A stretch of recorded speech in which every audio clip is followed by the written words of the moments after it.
Hello students and welcome to YouTube channel mathematical knowledge. तो कैसे हैं आप सभी? आई होप आप लोग अच्छे होंगे। तो जैसा कि आप जानते हैं हम आपके लिए एक वीडियो का सीरीज लेके आ रहे हैं ऑब्जेक्टिव का, जो आपके एग्जाम के लिए काफी इंपॉर्टेंट होगा। तो चलिए शुरू करते हैं आज का क्वेश्चन। पहला क्वेश्चन है कि बहुपद x square minus 4x plus 1 के शून्यकों का योगफल क्या होगा। ठीक है ना।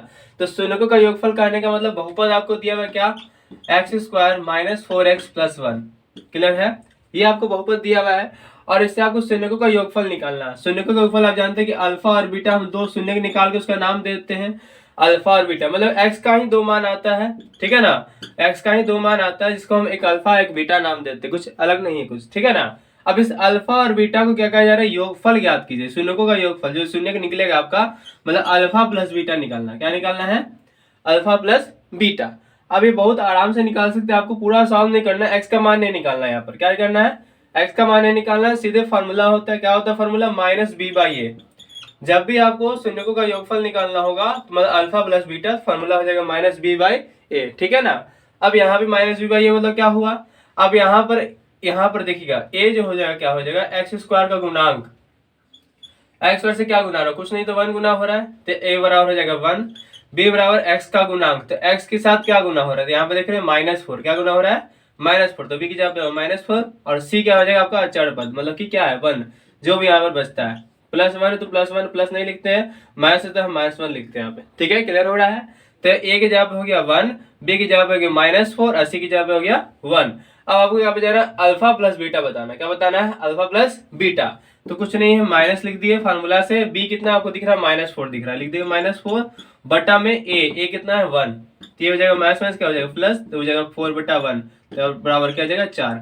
अब देखिए 4 ऑप्शन कौन सा दिख रहा है, बी नंबर। ठीक है, क्लियर है। तो आपको बी क्या हो जाएगा, बहुत आराम से इसका आप आंसर निकाल सकते हैं। क्लियर है। चलिए बढ़ते हैं नेक्स्ट क्वेश्चन की ओर।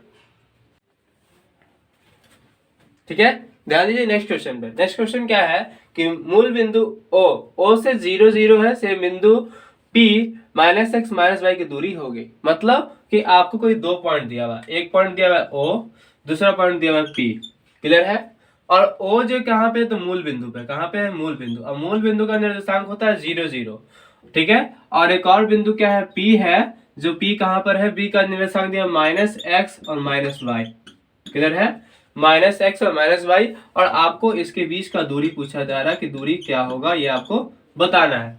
क्लियर है, ये क्वेश्चन है। अब मूल बिंदु क्या होता है, आप जानते हैं मूल बिंदु होता है ये वाला। जब हम ग्राफ खींचते हैं तो आप देखते हो कि एक एक्स एक्स होता है और ये क्या होता है, एक वाई एक्स होता है। क्लियर है।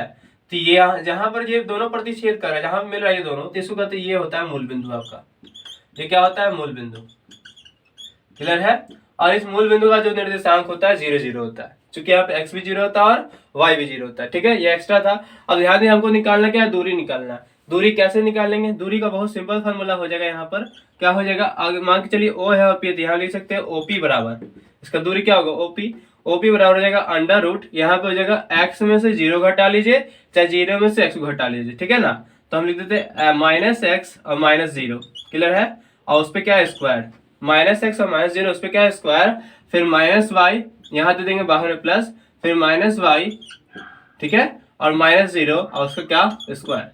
ठीक है, इसका फॉर्मूला होता है, जैसे मान के चलिए इसको अगर हम x1 मान लेते हैं, x1 y1, ठीक है, और ये हो जाएगा x2 y2। क्लियर है।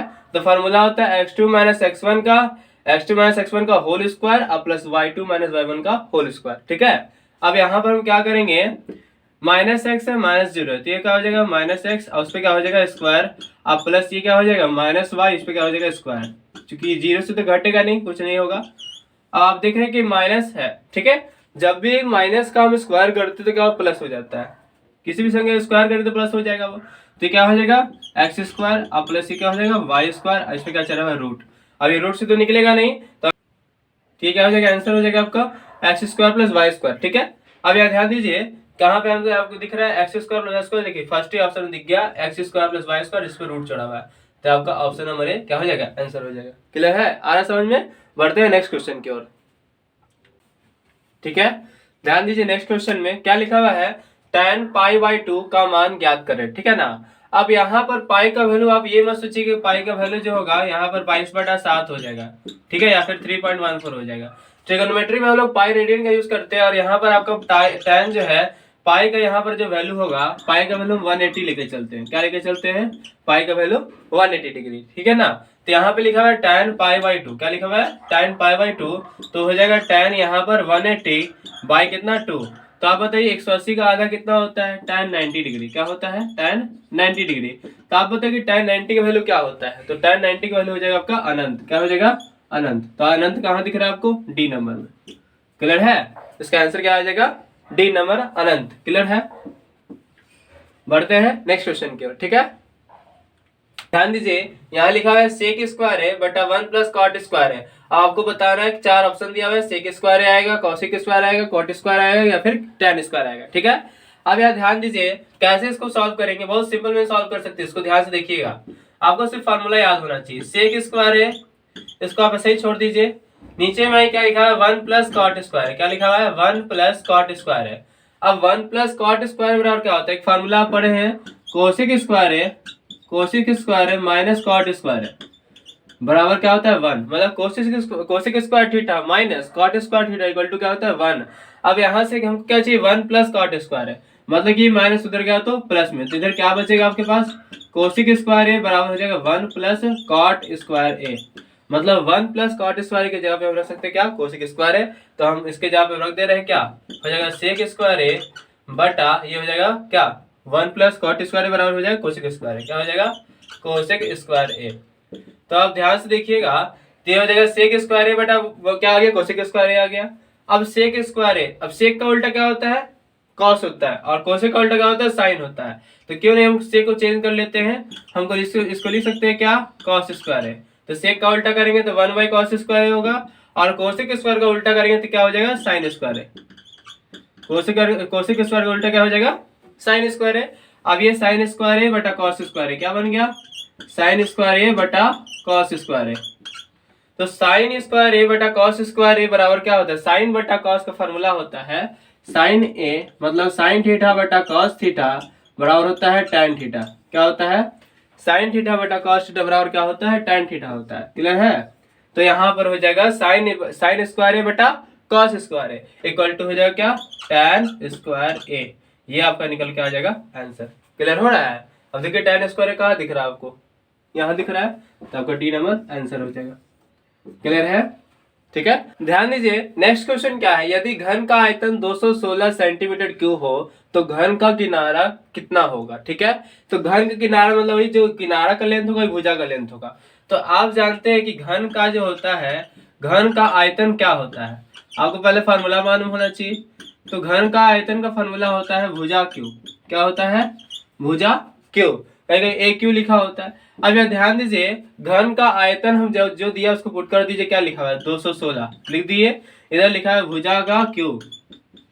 क्लियर है? ये जो क्यूब है क्या चलेगा? इधर चलेगा तो क्यूब रूट हो जाएगा, तो हो जाएगा 216, और इधर कितना हो जाएगा? भुजा।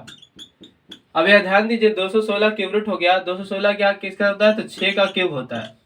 क्या होता है? 6 का क्यूब होता है भुजा। इस प्रकार आप जानते हैं कि भुजा बराबर क्या आ जाएगा? तो 6 का क्यूब में से 6 क्या हो जाएगा? बाहर आ जाएगा। तो क्यूब रूट में से 6 का क्यूब था, 6 बाहर आ गया, तो भुजा बराबर क्या निकल गया? 6 सेंटीमीटर। आपको यही निकालना था। क्या पूछा जा रहा है? कितना क्या होगा? किनारा निकालना था। आपको पता है किनारा और भुजा का लेंथ क्या होगा? सेम होगा, तो इसलिए 6 सेंटीमीटर कहाँ दिख रहा है आपको? ये नंबर। तो ऑप्शन बी आपको क्या हो जाएगा? आंसर हो जाएगा। क्लियर है? तो क्या आपको वीडियो समझ में आ रहा है? तो अगर आपको वीडियो समझ में आ रहा है तो इसे लाइक करें और ज्यादा से ज्यादा बच्चों तक शेयर करें, ताकि ज्यादा बच्चे इसका लाभ उठा सके। ठीक है।